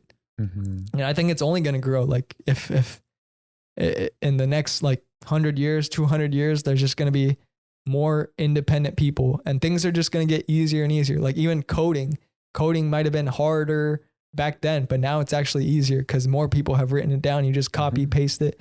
And then 100 years from now, who knows what it's going to be? It's going to be easier than that, Yeah, definitely. Yeah. No, with coding, what you're talking about. Yeah, definitely. Because before it was like very low level where you literally had to code in like ones and zeros. And now like there's different languages that make it easier for you. So you're like higher level, you're coding in like words, like for, you write like some sentence in a certain language, like Java, or something. So those languages are easier to understand than ones and zeros, which are like for the computer, right? Like no one would know. How did that person even come up with that, bro? I don't even know, man. That is crazy. Like to code everything, or like to get messages in zeros and ones to the computer. Yeah. Like that guy is a damn genius. Like, wow. Zeros and ones. But yeah, and then now you have like languages which make it easier for you to like code, and then those languages get translated into the ones and zeros. Yeah. So you don't have to write the ones and zeros, right? You just write the code in Java or Python. Yeah. So that's crazy. So yeah, it's like the evolution of like life pretty much. Like the more you go with time, the more easier things become as you evolve. Yeah, definitely. It always gets more convenient, in my opinion. Like that's what I've perceived is like with Amazon, especially like delivery, you could go to the store, but it's convenient to get it on Amazon and get Prime 1-day delivery. Yeah. So that whatever you want, you could just, stay at your house. You need a toothbrush, you need something from the store, you just order it on Amazon. Sometimes it's, it's probably some places it's like same day delivery. Other places it's 1-day delivery, 2-day delivery. Like you don't have to go anywhere. It's just all convenience. And they made it in a way like that it's seamless. And that's also something that I think most people don't have awareness of, is that it seems seamless, but it had to get to that place. Like Amazon wasn't built in like a year. It was like, it took like 20 years, 20, almost 25 years for it to get to the place where it is seamless. It is like where you know that whenever you buy something on Prime, it's going to come up, it's going to show up at your door. Like there's no hesitation about it. And the process it takes to buy something, like if you look on Amazon and you have an account, you realize how many clicks it takes to get done with it. It only takes like 2 clicks. You add to cart and you check out, and then, or 3 clicks. You check out and then you press buy. That's it. You don't have to type anything, and all your information you already set up in your account. It's already done for you. So there's only 3 clicks and you already placed an order. That's not just, that didn't just happen. That was somebody's idea to make it that seamless for a customer. Right. Like this is all stuff that people have thought about, people have worked on. Okay, how can we improve different aspects of it? Maybe it was first 7 days to get a product. How can we shrink that down? Okay, if USPS isn't going to do anything about it, okay, let me start the logistical company. And actually now they have their own trucks, their own vans that deliver shit. It's not like a USPS mail truck delivering it. Sometimes they do, but most of the time it's an Amazon Prime van that comes in, which are hired by Amazon themselves. It's crazy. Yeah, I know. And that seamless point about like how everything seems so seamless based off of like what work those guys have put in. That's also like to what your podcast, how it evolved, right? Like you said, you did a ton of like research before to get it to this point to where like, the setting is good and the consumers are enjoying, hopefully, but it took like a lot of work before that for you to get to this point to where you're happy. And then even after like you're done recording the podcast, you said like there's other like things, editing and stuff you have to do to get to that seamless phase where like it's convenient for the user to, or not the user, the watcher to, like watch the episode and enjoy it. Yeah. And that takes, again, like it takes a lot of time to get to, and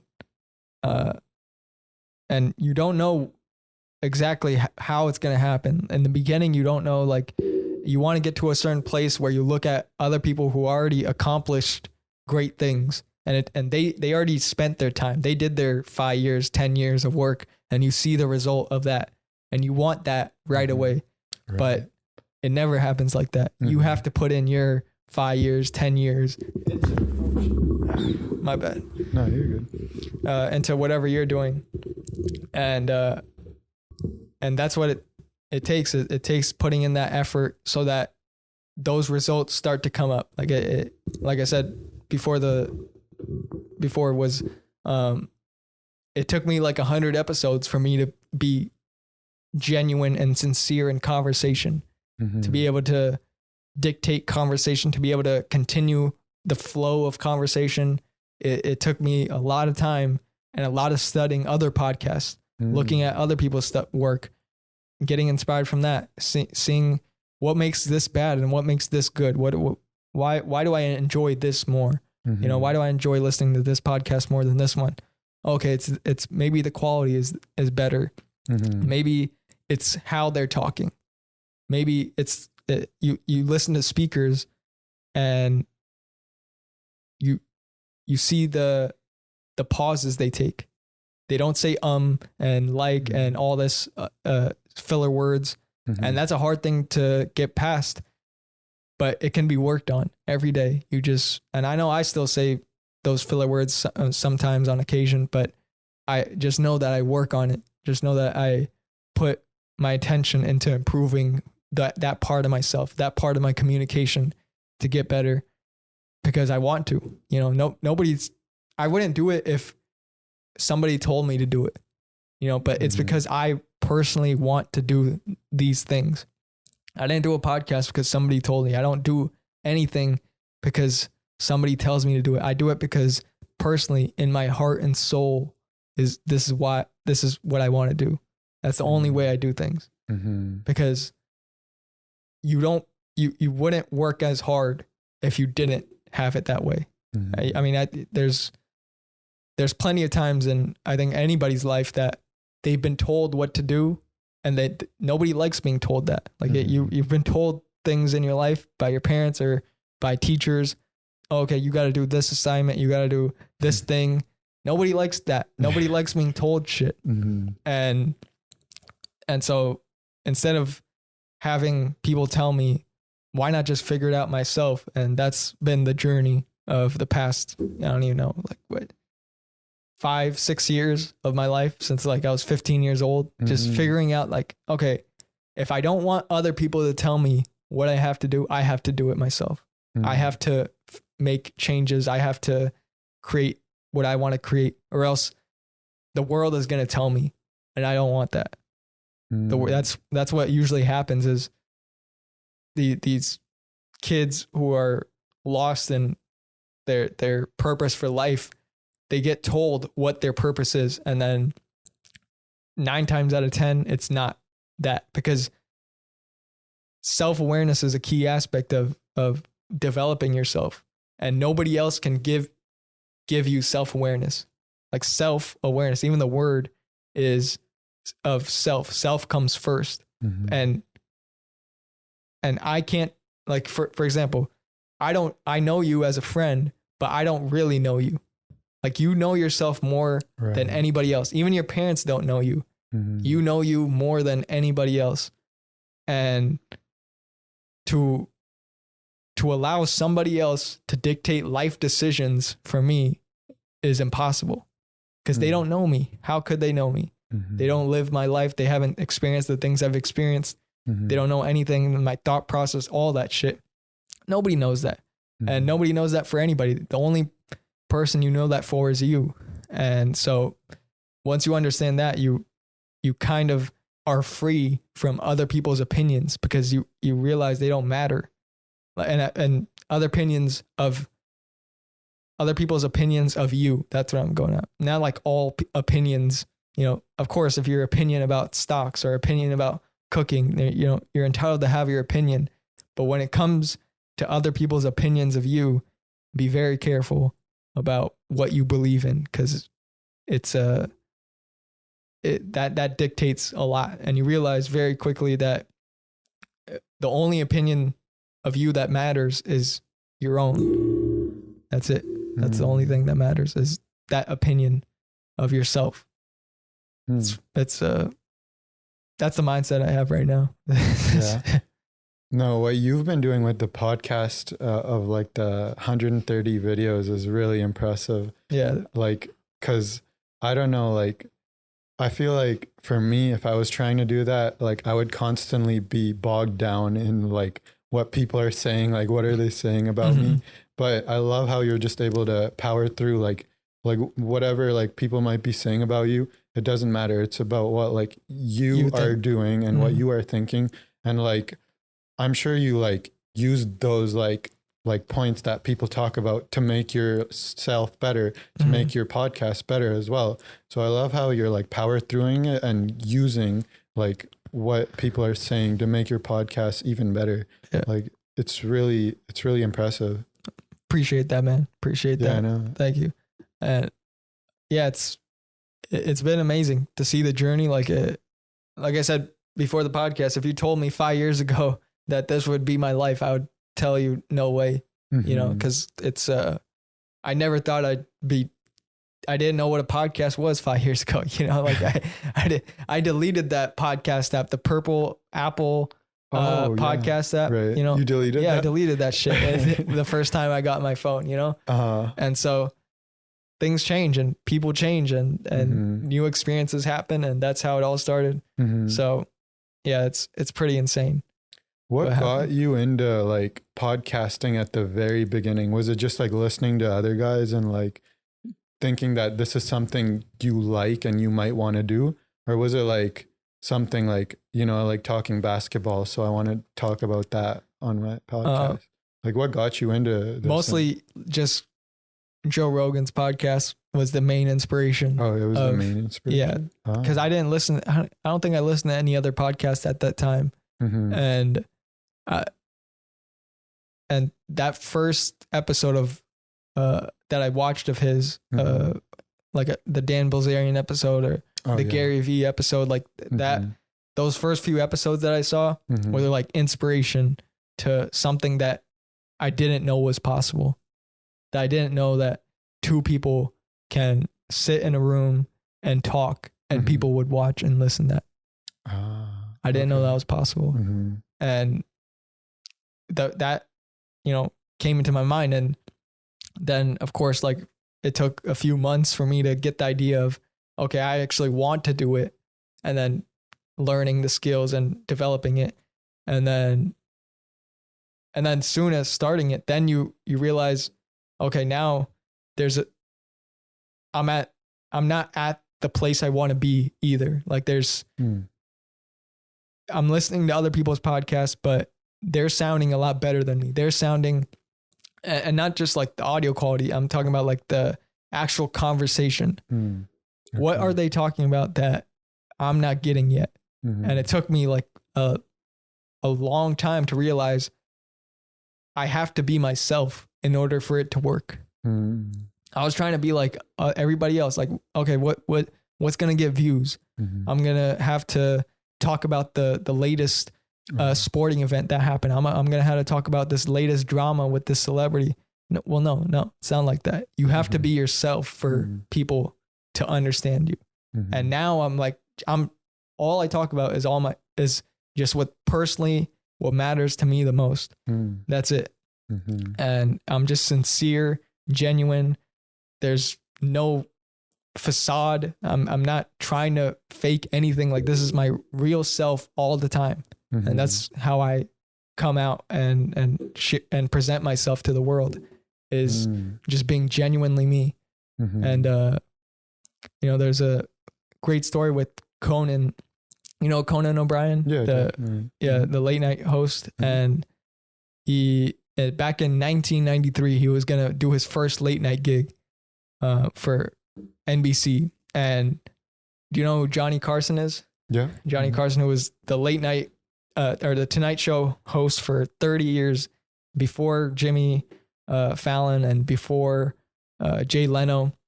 He was a late night host. I mean, in my opinion, he's the best ever late night host. I love listening to and watching his clips on YouTube. Yeah. Like that's like genuine conversation. I study that too, because he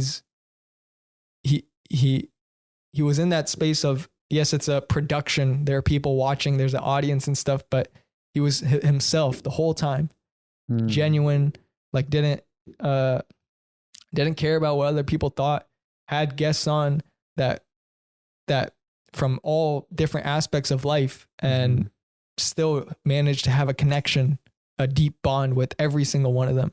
Didn't matter who he talked to. Everybody just had, and all of America, loved him. That they watched every single night, every weeknight. And so in 1993 or 92 or whatever, Conan met Johnny Carson at this party or whatever, and this young Tonight Show host asked him, what do you do? You meet this legend, you should ask for his advice, right? Like he just finished up at that point. 92 he retired, or 91 he retired. So he's like, can you give me some advice? That's what Conan said to Carson. And he said, the only way you can succeed is if you're being yourself. That's the only way it can happen. He didn't say that it will happen. He didn't say that this is how it's going to work out for you. He didn't know that. He didn't know Conan personally, but he said the only way it can happen is if you're genuinely yourself. That's the only way it can happen. It's not a guarantee, but it's a possibility. And that's the only possibility. If you don't do that, it will never happen.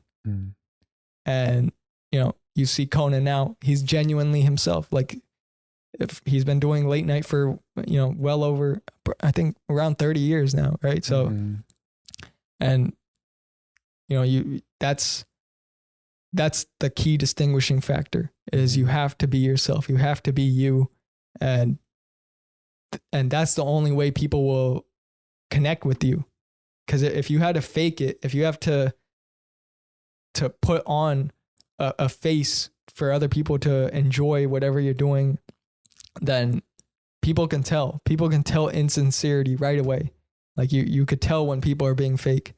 And whenever you're being real, that's when people can appreciate your work, can understand who you are as a person, and grow with you and build an audience. And I'm grateful to get DMs all the time of people telling me, yo, your podcast is dope. You changed my life. The things you've said on this podcast, on these clips that you sent, like I've never thought about it this way before, or this, and that helps people. And I share this because I need it more than what I give, is because I personally need to listen to it. I need to have the ideas like this, and I love sharing it with other people because these are the ideas that change my life, and hopefully it'll change yours, So that's the biggest part of it. No, I really like the mentality you have and the mindset you have of like thinking about things, like the way you've described, like believing in yourself and like all those type of things, and like all those things that make you succeed, because like it's really important to have like a way about going things so that you can continue to achieve the thing you want. And I'm assuming like, well, I know that you really love podcasting, right? Yeah. So like, what are your plans for like, are you going to continue doing this for quite a bit, or? Definitely. Yeah. I don't have a set plan of exactly what to do, but like it's, I do this as long as I love doing it, I'll do it. As long as the passion for it is there, as long as I love coming and meeting people and talking to them for hours on end and doing the whole process, that's what I'll do. But it's not like, okay, I have to do it for this long. No. It's just like whenever you want, you can do it. I'll do it for as long as I enjoy it, But speaking of as long as, should we end this up? Should we wrap it up? Yeah, sure. Definitely. It's up to you. We're going on 2 hours here. We're on 2 hours. Jeez, man. Yeah. It's 2 p.m. That's crazy. I didn't even realize it's 2 already. Yeah, it's crazy. Yeah, sure. That sounds good. Yeah, we'll wrap this up. Thank you everybody for listening, and thank you for coming on, man. Appreciate it. Of course, man. Thank you for having me. Appreciate you. Yeah, and yeah, hope you guys enjoyed the podcast as well. Everybody listening, everybody watching, and hope you have a wonderful week, wonderful day. Peace. Peace.